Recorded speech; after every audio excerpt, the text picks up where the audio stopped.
ہماری زندگی کے اندر ایک اہم پہلو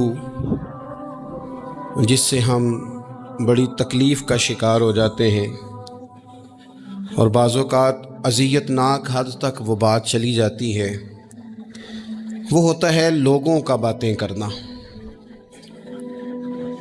لوگ ایک دوسرے کے بارے میں تبصرہ کرتے ہیں، گفتگو کرتے ہیں، اگرچہ اسلام نے اسے بڑا ناپسند کیا اور غیبت کو زنا سے زیادہ بدتر قرار دیا، لیکن معاذ اللہ ثم معاذ اللہ لوگ پھر بھی اس اخلاقی کمزوری کا شکار ہو جاتے ہیں اور لوگوں کے بارے میں گفتگو کرتے ہیں۔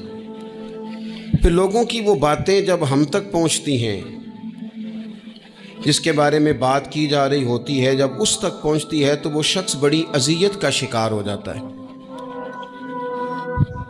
وہ ذہنی تکلیف میں بھی آتا ہے، کرب میں بھی مبتلا ہوتا ہے، اور بعض اوقات خدا معاف فرمائے تو بعض لوگوں میں مایوسی بھی پھیل جاتی ہے۔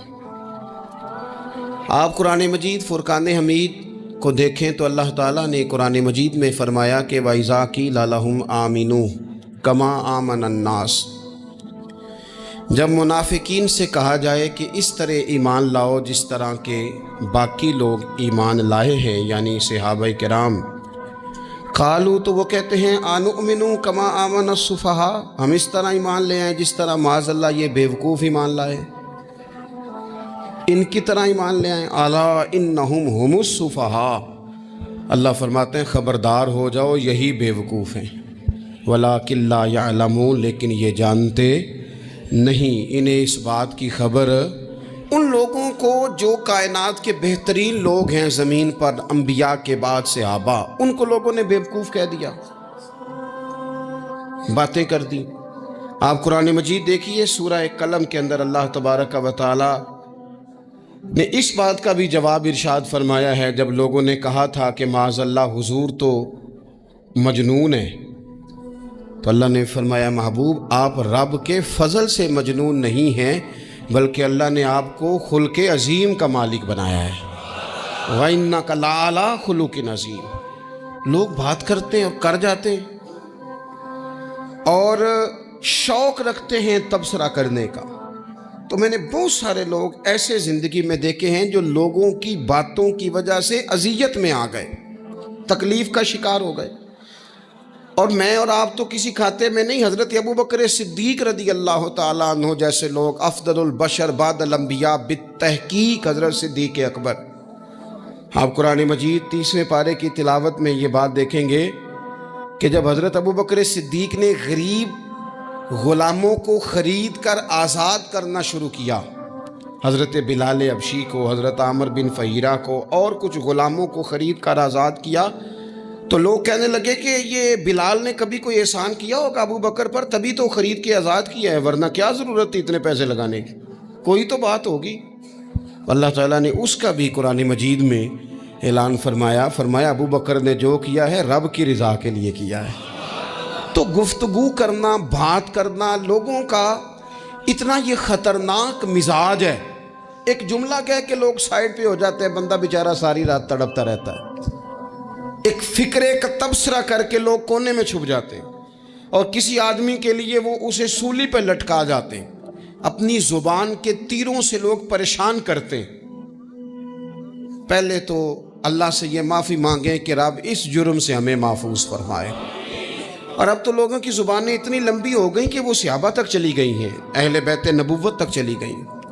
تبصروں کے شوق میں لوگوں نے یہ دیکھا ہی نہیں کہ میری حیثیت کیا ہے اور میں بات کس کی کر رہا ہوں، میری اوقات کیا ہے اور میں تبصرہ کس پہ کر رہا ہوں۔ بے باک ہونا اور بات ہے اور بدتمیز ہونا، ان دونوں میں فرق ہوتا ہے۔ تو میرے عزیز، ایک تو اس سے پرہیز کریں اور کہیں گے۔ اب ہوتا کیا ہے، ہم اس کا نفسیاتی اثر لیتے ہیں، ہم اس کا اثر لیتے ہیں۔ میں اکثر کہتا ہوں سارے لوگ ہی کانوں کے کچے ہوتے ہیں، کچھ تھوڑے زیادہ ہوتے ہیں، کچھ تھوڑے کم ہوتے ہیں، اور بعض لوگ کہتے ہیں اتنے لوگ فلانے بندے کی بات مانتے ہیں۔ تو میں نے کہا دنیا میں تو آج بھی کافر زیادہ ہیں، کافر زیادہ ہیں، شیطان کے پیروکار آج بھی، تو زیادہ ہونا کوئی حق کی دلیل ہے ہمیشہ؟ یہ کیا بات ہوئی کہ فلانے کی اتنے لوگ بات مانتے ہیں؟ یہاں تو میں نے یہ دیکھا ہے اس معاشرے میں کہ جھوٹے سے جھوٹا آدمی، اس کے بھی فالوور ہوتے ہیں، دغے باز سے دغے باز بندہ، اس کے بھی گویوں کے فالوور، اداکاروں کے فالوور، فلانے کے فالوور۔ اس کا یہ تو بھئی انسان کا مزاج ہے، ہر بندہ کانوں کا کچا ہے، کوئی تھوڑا زیادہ کچا ہے، کوئی تھوڑا کم کچا ہے، تو باتیں تو ہوگی، لوگ منہ میں زبان رکھتے ہیں تو گفتگو تو کریں گے۔ اب یہ اثر لینے والے پہ ہے کہ وہ اس کا اثر کس طرح کا لیتا ہے۔ ہمارے ہاں بڑے بڑے سمجھدار لوگ نفسیاتی ہو جاتے ہیں، بڑی بڑی سمجھدار خواتین نفسیاتی ہو جاتی ہیں، میری ساس باتیں کرتی ہے، میری نند باتیں کرتی ہے، مجھے فلانا باتیں کرتا ہے، مجھے فلانا۔ بھائی باتیں، جس کے منہ میں زبان ہے اس نے بات تو کرنی ہے۔ اب آپ نے کیوں یہ دعویٰ کر لیا ہے کہ آپ اتنے اونچے چلے جائیں کہ آپ کو بات ہی کوئی نہ کرے؟ کیا حرج ہے اس میں؟ اگر کوئی آپ کو بات کر دے تو کیا ہیں ہم، کسی نے کر لی تو پھر کیا ہوا؟ اس کا اتنا اثر قبول کرنا کہ ساری رات سونا ہی نہ، پریشان ہو جانا۔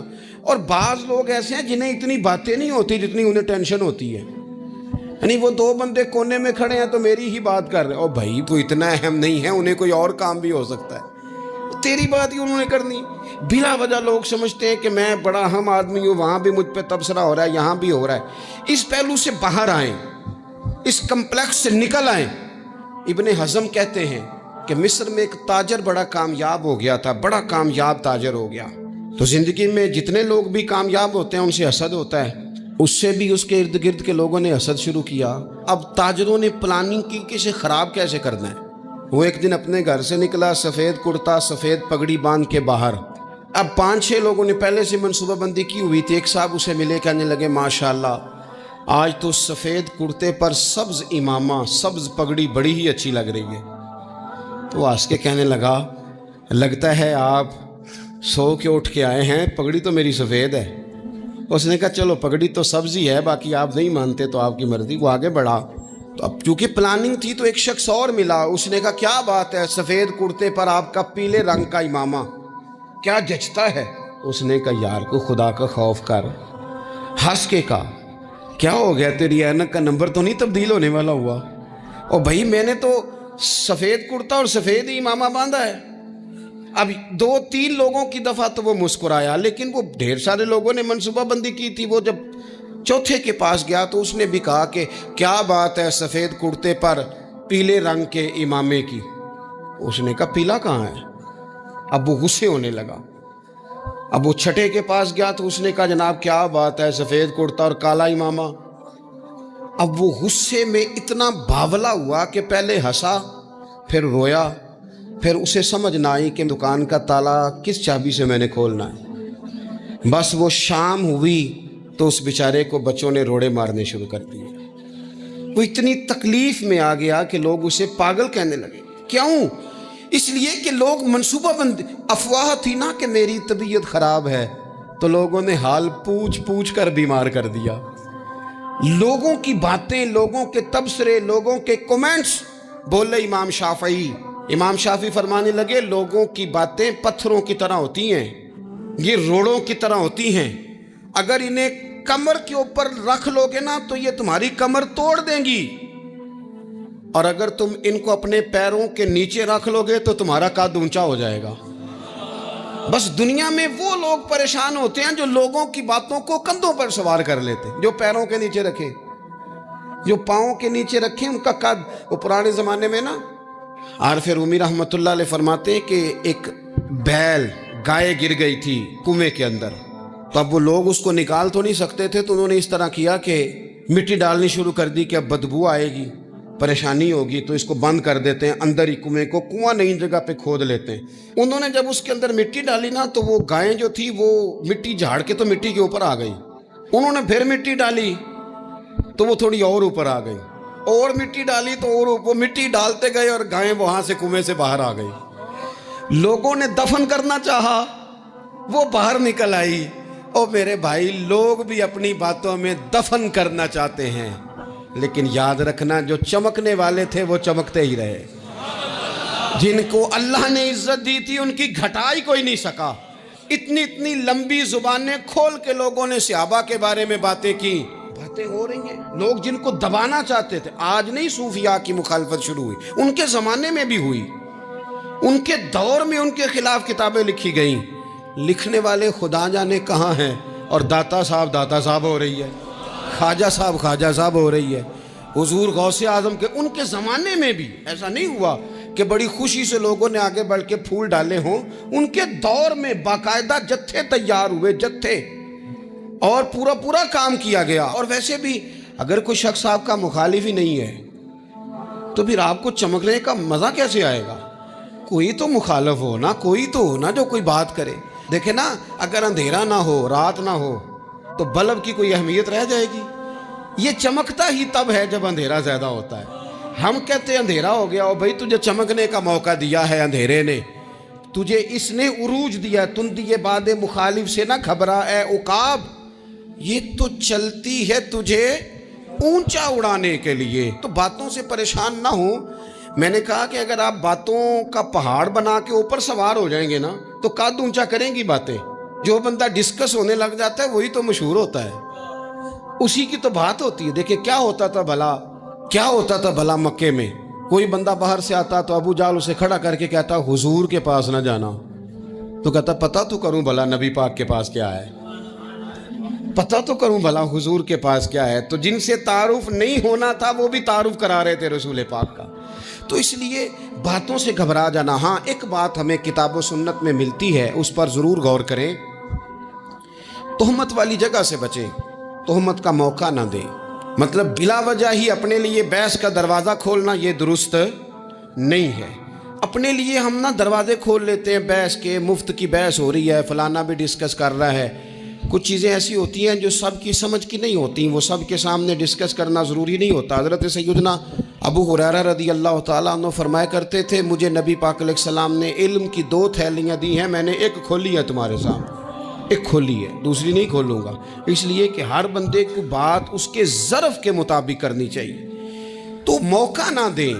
نبی پاک صلی اللہ علیہ وسلم نے فرمایا، اس بندے نے اپنی، یہ بخاری میں موجود ہے، فرمایا اس نے اپنی عزت اور اپنی جان کو محفوظ کر لیا جو فتنے والی جگہ سے بچ گیا۔ جہاں تہمت لگ سکتی ہے اس جگہ سے بچیں، جان بوجھ کے لوگوں کو موقع نہ دیں باتیں کرنے کا، جان بوجھ کے موقع نہ دیں۔ جامع ترمذی کے اندر حدیث موجود ہے، حضرت سیدنا عمر فاروق رضی اللہ تعالیٰ عنہ نے ایک موقع پر اجازت مانگی تھی نبی پاک صلی اللہ علیہ وسلم سے۔ عرض کیا یا رسول اللہ صلی اللہ علیہ وسلم، مجھے آپ اجازت دے دیں، میں عبداللہ بن ابی سلول کی گردن اڑا دوں، یہ منافق بار بار آڑے آتا ہے، بار بار تکلیف دیتا ہے، آپ مجھے اجازت دیں میں اسے قتل کر دوں۔ تو اب وہ چونکہ کلمہ پڑھتا تھا، ساتھ تو رہتا ہی تھا نا، بہت سارے لوگ اسے مسلمان جانتے تھے، تو حضرت سیدنا عمر فاروق رضی اللہ تعالیٰ عنہ نے اجازت چاہی، کہ یا رسول اللہ صلی اللہ علیہ وسلم اگر آپ مجھے اجازت دے دیں، یہ ترمذی میں موجود ہے، یعنی آپ اس جگہ سے بچیں جہاں تہمت لگ سکتی ہے، جہاں بلا وجہ کسی شخص کو شر پھیلانے کا موقع مل سکتا ہے۔ یا رسول اللہ مجھے اجازت دے میں عبداللہ بن ابی سلول کی گردن اڑا دوں۔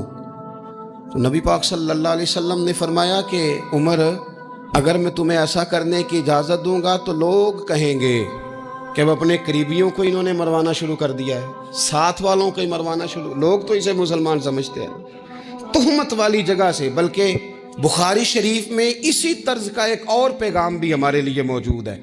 یہ جو حرم شریف آج ہمارے سامنے ہے نا، بیت اللہ شریف، اس میں ایک پیچھے مقام ہے جس کو حتیم کہا جاتا ہے، یہ خانہ کعبہ کا حصہ ہے۔ حضور صلی اللہ علیہ وسلم کے اعلان نبوت سے پہلے جب قریش مکہ نے اسے تعمیر کیا نا دوبارہ سے، تو انہوں نے چندے کا کوئی اس طرح کا مزاج بنایا تھا کہ اس بندے سے پیسے لینے ہیں جس کے بالکل ہی جائز ہو۔ اس ترتیب سے انہوں نے خانہ کعبہ کی تعمیر کی کہ پھر وہ ساری تعمیر نہ کر سکے، حتیم باہر رہ گیا۔ تو نبی پاک صلی اللہ علیہ وسلم نے ایک دن فرمایا، بخاری میں موجود ہے، حضور فرمانے لگے، عائشہ اگر تمہاری قوم جاہلیت کے قریب نہ ہوتی، کیونکہ ابھی قریب جاہلیت چھوٹی ہے نا، ابھی لوگوں نے کلمہ پڑھنا شروع کیا ہے، فرمایا اگر یہ جاہلیت کے قریب نہ ہوتے تو میں کعبے کو انہی بنیادوں پر دوبارہ بنا دیتا جن بنیادوں پر حضرت ابراہیم علیہ السلام نے بنایا تھا۔ لیکن چونکہ یہ جاہلیت کے قریب ہیں، ان کی سمجھ میں چیز نہیں آئے گی، یہ شک میں پڑ جائیں گے، پریشان ہو جائیں گے، لہذا میں یہ کام نہیں کرتا۔ بہت ساری چیزیں ایسی ہیں کہ جن کی وجہ سے بعض سادہ لوگ ابہام کا شکار ہوتے ہیں، ابہام کا۔ ہمارے علماء نے اس طرح کیا کہ بڑے طے کر کے عقائد کے عنوانات امت تک پہنچائے۔ ہر آدمی ہر شعبے کا اسپیشلسٹ نہیں ہوتا، بہت سارے لوگ باتیں مریض کے سامنے کرنے والی نہیں ہوتی، وہ صرف لواحقین کو بتانے والی ہوتی۔ پھر کچھ لوگ اور آئے جنہوں نے کہا کہ ہم تو ایفیشنسی دکھائیں گے، کچھ خاص ہر بات کھول کر لوگوں کے سامنے رکھیں گے۔ اس کا نقصان پھر یہ ہوتا ہے کہ سادہ لوگ مشکلات کا شکار ہوتے ہیں۔ وہ پھر جب کہتے ہیں ہر چیز ڈسکس کر لینی چاہیے تو پھر باتیں دور نکل جاتی ہیں۔ پھر لوگوں نے انبیاء کرام علیہم السلام کی اجتہادی خطاؤں کو ڈسکس کرنا شروع کیا۔ ربنا ظلمنا انفسنا، اگر حضرت آدم یہ لفظ کہیں تو ان کے لیے تو ٹھیک ہے، لیکن اگر کوئی غلام اور امتی اور بیٹا اٹھ کے یہ لفظ کہے تو اس کے لیے ٹھیک نہیں ہے۔ تو میرے عزیز ایسے کام نہ کریں جس کی وجہ سے بلا وجہ بحث کا۔ ہمارے یہاں کچھ لوگوں کو شوق ہے خبروں میں رہنے کا، وہ ایسی باتیں چھیڑتے ہیں جن سے نہ وہ خبروں میں رہ سکیں۔ میں نے دیکھا ہے وہ کہتے ہیں جی میں نے کوئی انوکھی بات کرنی ہے۔ بھئی انوکھی بات کرنے سے بندہ مشہور تو ہو جاتا ہے۔ ہمارے زمانے میں مشہور ہی وہ ہوتا ہے جو دوسروں سے ذرا ہٹ کے بات کرے، انوکھی کرے۔ وہ ہمارے لطیفہ لکھا ہے نا، ایک اہل عرب کا ایک ہجا نام کا عربی کا ایک لطائف سنانے والا شاعر ہے، تو وہ کہتا ہے کہ ایک شخص نے ایک دفعہ کہہ دیا تھا گدھا کھانا جائز ہے۔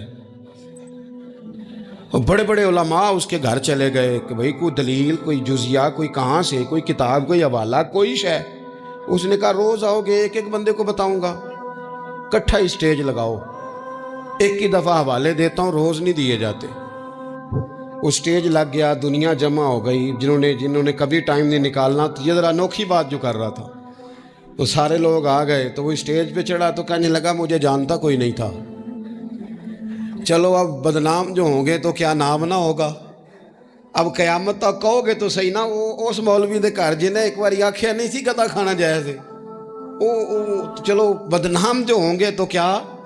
تو بہت سارے ایسے لوگ ہیں جو ہیں بدنام، پر چلو نام تو ہو گیا نا، بدنامی صحیح، شرارت صحیح، شیطانیت صحیح، لیکن نام تو ہو گیا۔ تو اس لیے کوئی ایسا انوکھا کام جس سے لوگوں کی، میں آپ سے بڑی گزارش سے عرض کروں، اعلیٰ حضرت بریلوی رحمۃ اللہ علیہ نا لالٹین کے اندر مٹی کا تیل جلایا جاتا ہے ہمارے ہاں، تو مٹی کا تیل ظاہر ہے اس سے بدبو آتی ہے، تو مسجد میں وہ جلانا جائز نہیں تھا۔ تو ایک صاحب ارنڈی کا تیل لائے، وہ خوشبو والا ہوتا ہے، وہ لا کے انہوں نے نا اعلیٰ حضرت بریلوی رحمۃ اللہ علیہ کو لالٹین میں ڈال کے دیا اور کہا کہ یہ مسجد میں اس کو جلاتے ہیں چونکہ اس کے اندر سے خوشبو آتی ہے، بدبو نہیں آتی۔ تو وہ جو شرعی عذر ہے نا، حضور نے فرمایا کہ جمعے والے دن غسل کر کے آؤ تاکہ کسی کے پسینے سے ایک دوسرے کو تکلیف نہ ہو۔ کچا لہسن پیاز کھا کے مسجد آنا اس لیے منع کر دیا گیا کہ منہ کی بدبو سے تکلیف ہو، تو مسجد میں کوئی ایسی چیز جو بدبو کا باعث بنے منع ہے۔ اب انہوں نے وہ تیل لا کے لالٹین میں ڈالا جس سے خوشبو آتی تھی اور لالٹین بھی روشن ہوتی تھی۔ تو اعلیٰ حضرت فاضل بریلوی رحمۃ اللہ علیہ اپنے اس خادم سے فرمانے لگے کہ اب لوگ تو آئیں گے نا، تو ہمارے علاقے میں تو ساری دنیا مٹی کے تیل سے ہی چلاتی ہے، تو اب آپ نے ایک خوشبو والا تیل لا کے ڈال تو دیا ہے اس کے اندر لالٹین میں، پر یہ لوگوں کو بتائے گا کون کہ یہ تیل وہ نہیں ہے؟ لوگ تو یہاں سے دیکھ کے جائیں گے اور جا کے کہیں گے کہ اتنے بڑے عالم کی مسجد میں اگر جل رہا ہے تو ہم کیوں نہ جلائیں۔ تو فرمانے لگے وہ شخص کے حضور پھر حال کیا ہے؟ فرمانے لگے آپ فرضوں کا سلام پھیر کے دعا سے پہلے لالٹین کے پاس کھڑے ہو جائیں اور جو بندہ گزرے اسے بتاتے جائیں کہ یہ مٹی کا تیل نہیں، یہ مٹی کا تیل نہیں، یہ مٹی کا تیل۔ ہر شخص کے ذہن تک بات اتر جائے تاکہ لوگ کسی ایسی چیز کا شکار نہ ہو جائیں جس سے کہ ان کے مزاج میں کوئی غیر شرعی چیز عروج پکڑ لے۔ تو میرے عزیز ہم نہ کچھ بدگمانیاں لوگوں کے اندر لوگ ڈالتے ہیں۔ ہمارے ہاں بالخصوص پاکستان میں جب سے سیاسی فرقہ واریت شروع ہوئی ہے، سیاسی، ہماری قوم کا مزاج اتنی بری طرح خراب کیا گیا ہے۔ ہمارے نوجوان بچے جو بڑے سنجیدہ پڑھے لکھے، ان کی گفتگو اپنے سیاسی مخالف کے بارے میں اتنی لوز کر دی گئی ہے، اتنی کمزور کر دی گئی، اتنی خوفناک کر دی گئی ہے کہ اس طرح تو کبھی نہیں ہوا تھا۔ یہ مزاج جو لوگوں کو دیا جا رہا ہے، قومیں اپنے اخلاق کے طور پر زندہ رہتی ہیں۔ بد اخلاقیاں کبھی بھی انسانوں کو اونچا کر سکتی، پیچھے رہ جاتے ہیں لوگ۔ تہذیب کسی سوسائٹی کا حسن ہوتا ہے۔ اور اگر ایک سیاسی مخالف کے لیے آپ کا یہ والا مزاج بن جائے، اپنے سیاسی قد کو اونچا کرنے کے لیے آپ ان چیزوں کا سہارا لیں، یہ درست نہیں ہے۔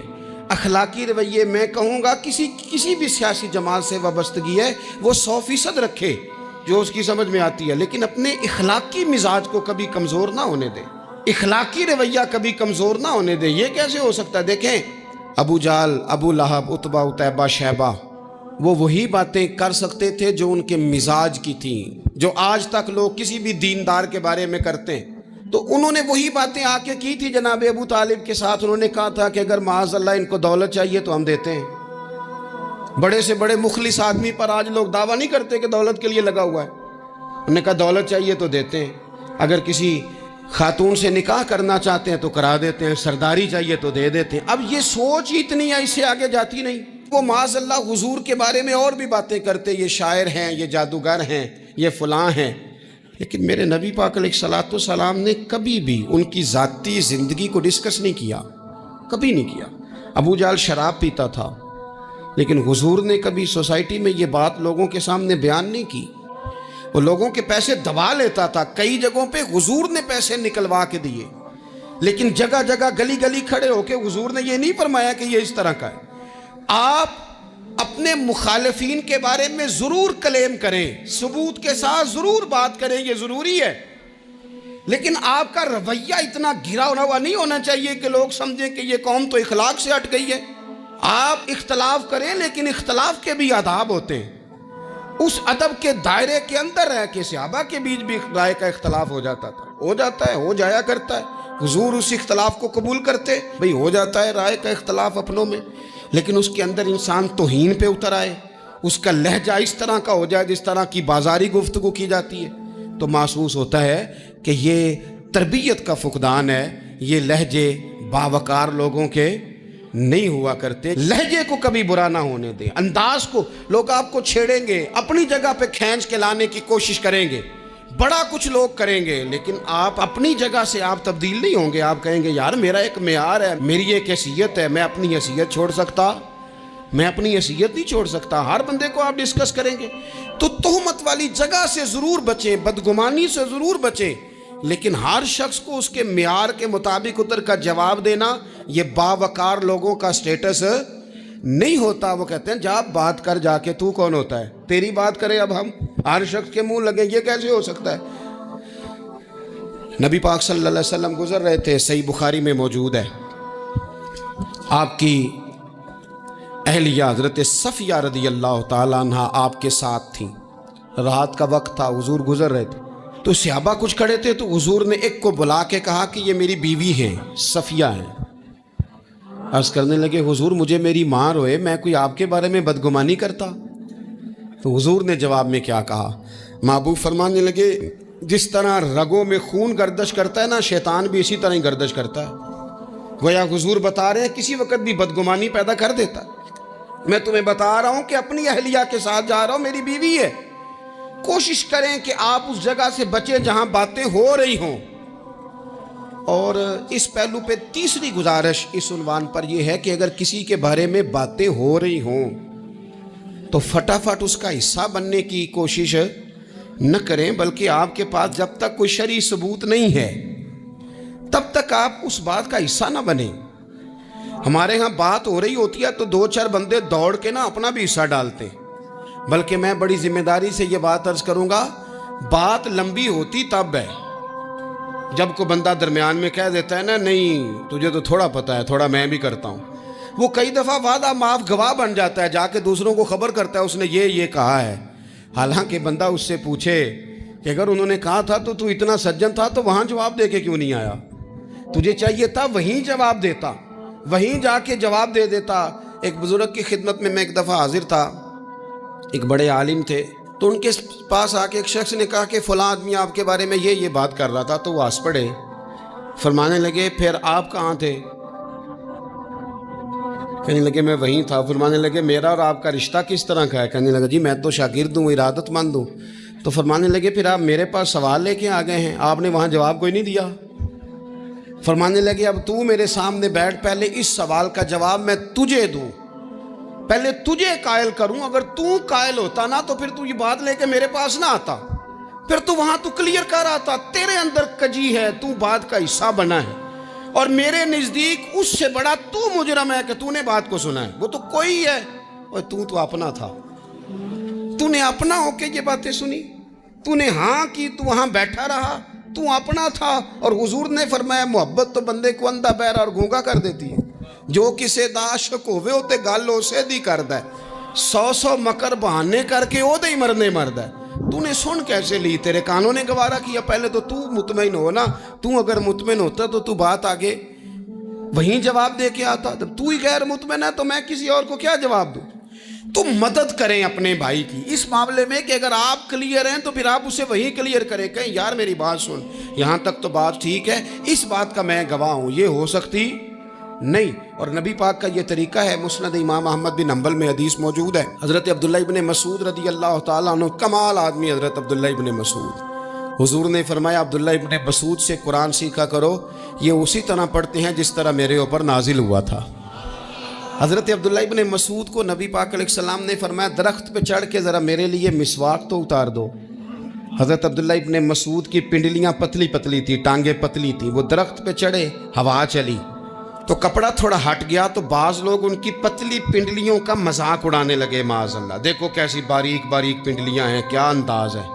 اب حضور بیٹھے ہیں نا، تو انہوں نے جو بات کی تھی وہ بات بھی درست تھی، پنڈلیاں واقعی پتلی تھیں، اور کوئی بھی اس انداز میں دیکھتا تو شاید مسکراتا۔ جب انہوں نے کہا نا دیکھو پتلی پنڈلیاں، تو حضور نے ہمارے لیے طریقہ کیا چھوڑا، ہمارے لیے سیرت کیا چھوڑی۔ حضور سید عالم فوراً ارشاد فرمانے لگے، نبی پاک فرمانے لگے چپ کرو، تم میرے عبداللہ کی پنڈلیوں کو پتلا پتلا کہہ رہے ہو نا، قیامت کے دن جب میزان لگے گا اور ان پنڈلیوں کا تمہیں وزن پتہ چلے گا، پھر پتہ چلے گا میرے عبداللہ کی شان کیا ہے۔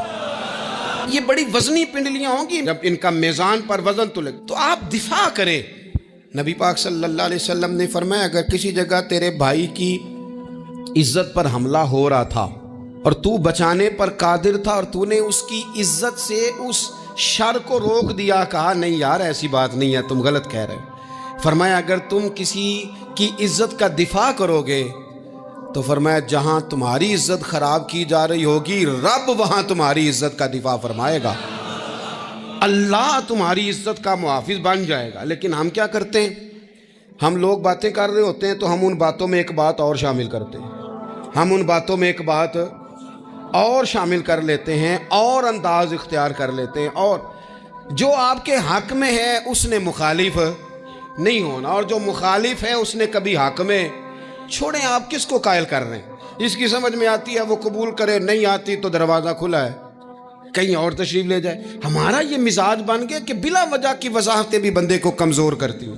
بلا وجہ ہم کمزور پڑ جاتے ہیں، تھوڑے بے نیاز ہو جائیں، چھوڑیں کچھ بے نیاز بنے، طبیعت کوئی بے نیاز، ہم نہ بے نیاز نہیں ہوتے، ہر بات کو سوچتے ہیں، ہر بات کی وہ جی وہ فلانے نے پتہ کیا کہا ہے، تو بڑی معذرت سے بالخصوص خواتین کا مسئلہ ہوتا ہے، وہ کہتے ہیں پوری دسو، نہیں دسو نے آکھیا کی، بھئی آپ نے کیا کرنا ہے، اس کے لیے پھانسی کا حکم لگانا ہے آپ نے، چھوڑ دیں، بات ہو گئی ختم ہو گئی۔ اپنی زندگی میں تھوڑی سی بے نیازی بھی پیدا کریں، تھوڑی سی بے نیازی، ہر ایک کی بات سننا، ہر ایک کی بات پر غور کرنا، ہر بندے پر تبصرہ شروع کر دینا، وہ تو تکلیف آ جائے گی۔ وہیں سے جہاں سے بات شروع کی تھی پھر وہیں لاتا ہوں کہ باتوں کا اثر لیں لیکن صرف خیر کی باتوں کا اثر لیں، لیکن صرف اچھے لوگوں کی باتوں کا۔ ہر ایک کی بات کا اثر لوگے، لوگ دو قدم نہیں چلنے دیں گے۔ اور دوسرا میں آپ کو بڑی ذمہ داری سے عرض کرتا ہوں، ہم ویژن والے لوگ ہیں، ہماری 1400 سال کی تاریخ ہے، ہم ویژن والے لوگ ہیں۔ یہ نہیں ہے کہ ادھر ایک بندہ آیا تو تھوڑی سی ہم اس کے پیچھے چلے جائیں گے، پھر کل ایک اور آئے گا تو تھوڑا سا اس کے پیچھے چلے جائیں گے۔ یہ تو وہ لوگ ہوتے ہیں جن کی پیچھے بنیاد نہیں ہوتی، اور جن کی پوری بنیادیں ہونا۔ وقت زیادہ ہو گیا، ورنہ میں آپ کو اپنی سند پڑھ کے بتاتا کہ ہماری سند امام بخاری تک کیسے جاتی ہے اور امام بخاری کی رسول پاک تک کیسے جاتی ہے۔ یہ تو ایک تسلسل ہے، تو اس لیے بڑی جلدی آزمائش کا شکار نہ ہوا کریں۔ باتیں کس لیے ہیں؟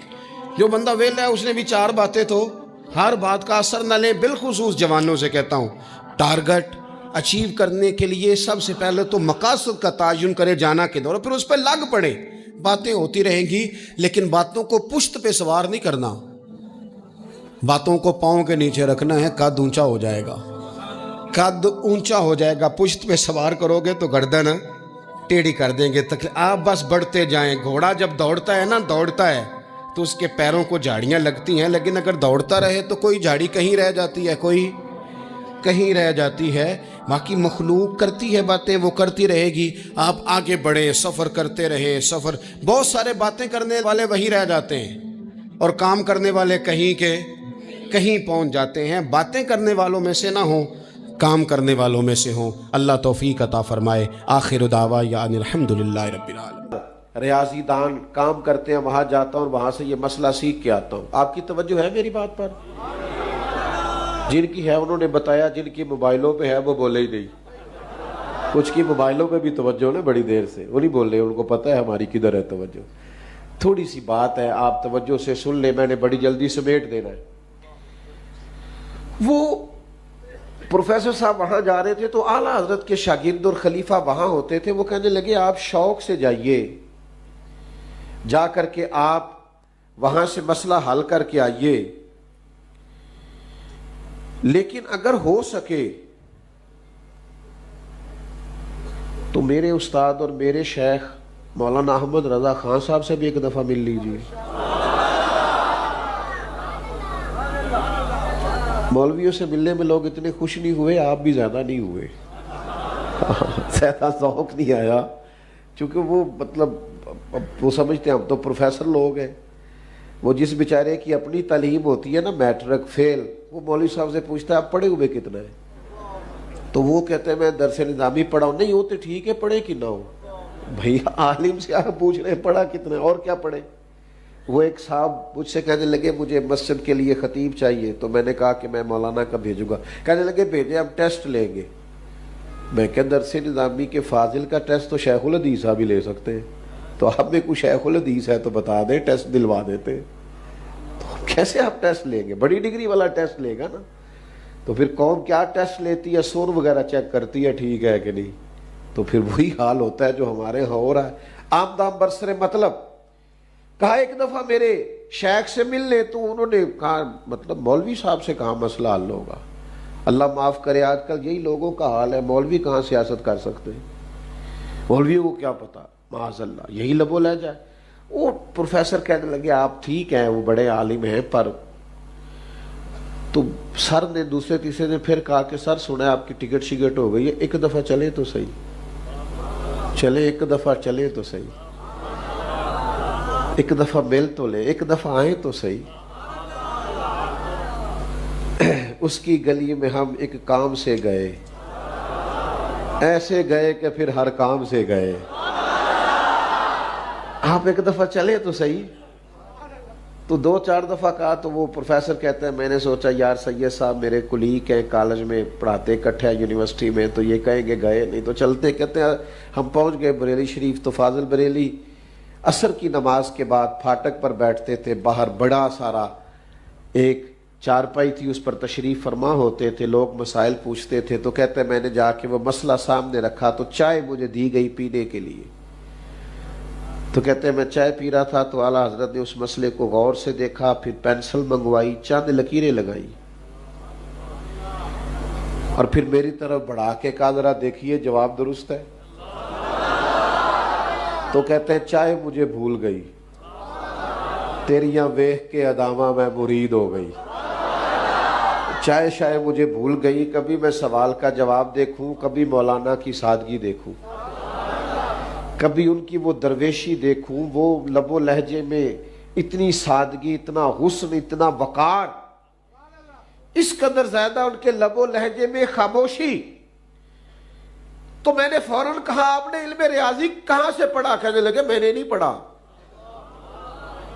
پھر یہ سوال کا جواب فرمانے لگے وہ کوئی بندہ انتقال کر جائے تو وراثت کے مسئلے نہیں نکالنے پڑتے، بیوی کو کتنا ملے گا اور بچیوں کو کتنا ملے گا اور بچوں کو کتنا ملے گا، اور والدین زندہ ہیں تو ان کو کتنا ملے گا، اور اگر بیٹے نہیں ہیں تو پھر کتنا ملے گا، اور اگر ہیں اور صرف بیٹے ہیں تو پھر وہ وراثت کے مسئلے نہیں نکالنے ہوتے۔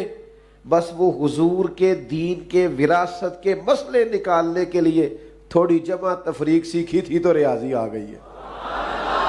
ہم نے یہ کام بھی دین سمجھانے کے لیے سیکھا تھا. دین میں کیسے آپ کے سامنے کھول کر بیان کروں کہ انہوں نے جو سیکھا اس لیے سیکھا کہ مسلمانوں کو دین کی سمجھ آ جائے. انہوں نے فتویٰ دیا عمر بھر، لوگوں کو دین سکھایا سمجھایا عمر بھر، مسلمانوں کی قیادت کی.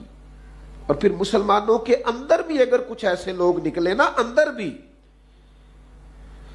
یہ مت گھبرایا کریں کہ فتنے باہر بھی ہیں تو اندر بھی ہیں. فتنے ہر جگہ ہی ہو جاتے ہیں. آپ کو تربیت کرنی ہے، گھر کے اندر بھی مسائل ہوتے ہی حل کرنے کے لیے.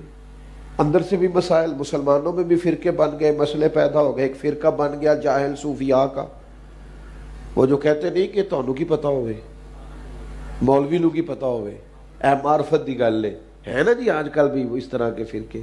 تو اعلیٰ حضرت رحمۃ اللہ تعالی علیہ سے پوچھا گیا کہ حضور یہ کچھ لوگ کہتے ہیں شریعت اور ہے طریقت اور ہے. فرمایا چپ کرو، سارا کچھ ہی میرے نبی کی شریعت میں موجود ہے.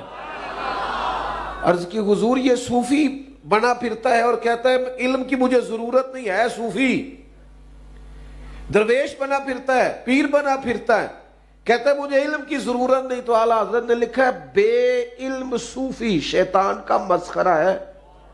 شیطان کا مسخرہ ہے. شیطان نے اسے مسخرہ بنا رکھا ہے. علم ہی نہیں جب تم میں تو عمل کیا ہوگا؟ جس خیاباں میں شجر ہی نہیں وہاں پھل کیا ہوگا؟ اعلیٰ حضرت نے جاہل صوفیاء کا رد کیا، پورا رسالہ لکھا ہے، احکام بیعت و خلافت پورے کھول کر بیان کیے، لوگوں کو بتلایا ہے کہ اصل کیا ہوتا ہے. اور پھر کچھ لوگوں نے پوچھا حضور بعض لوگ قبروں پہ جاتے ہیں تو طریقہ کیا ہے؟ تو یہ اعلیٰ حضرت نے جو طریقہ لکھا وہ سنو. فرمایا 4 رات قبر سے دور رہنا ہے، فاتحہ پڑھ دی. فرمایا قبر کو سجدہ بالاتفاق حرام ہے، طواف حرام ہے، بوسہ لینے میں اختلاف ہے لیکن اس سے بھی بچنا ہی بہتر ہے. اس قدر زیادہ کھلی ہوئی باتیں، اس قدر زیادہ واضح باتیں، چمکتی دمکتی باتیں. اعلیٰ حضرت نے مسلمانوں کے نظریات کی حفاظت کی، انہیں سمجھایا. لیکن ایک بات ہے، اگر کسی نے حضور کے علم کو ناپنا تولنا شروع کیا تو پھر اعلیٰ حضرت کا قلم اس کے لیے بھی اٹھا ہے.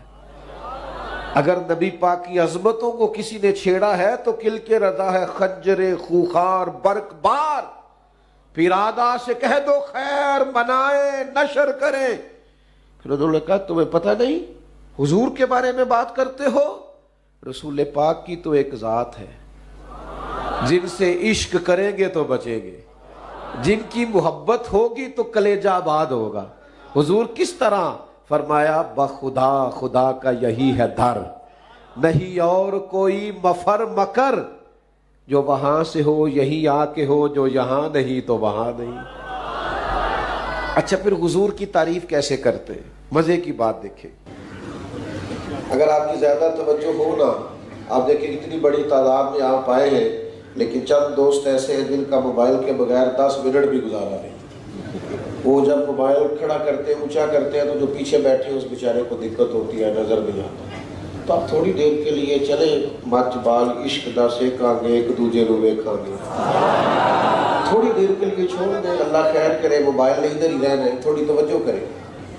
اعلیٰ حضرت پتہ کیا فرماتے ہیں؟ یہ زیادہ مزے کا لطیف نقطہ ہے، اس کو آپ نے سمجھنا ہے. وہ کہتے ہیں بخارِ سور میں نا حضور تشریف فرمائے جسم کے ساتھ، اور کافر چاروں طرف پھرتے ہیں پر حضور انہیں نظر دیا. حضرت صدیق اکبر بھی اندر موجود ہے، نبی کریم بھی غار میں موجود ہے، لیکن حضور انہیں نظر. آپ کسی اور سے جواب پوچھتے تو وہ لگ جاتا کیوں نظر نہیں آتے، وہ دلیلیں دیتا. اعلیٰ حضرت فرماتے ہیں اصل بات پتہ کیا ہے؟ نبی پاک کائنات کی جان ہے. النبی اولا بالمؤمنین من انفسہم، جانوں سے بھی زیادہ کریں. حضور جان ہے. فرماتے ہیں یہ جو جان ہے نا یہ نظر نہیں آتی. آپ کے جسم میں جان ہے نا، دکھا سکتے ہے تو صحیح نا. کہتے ہیں میری جان ہے نا، دکھا سکتے.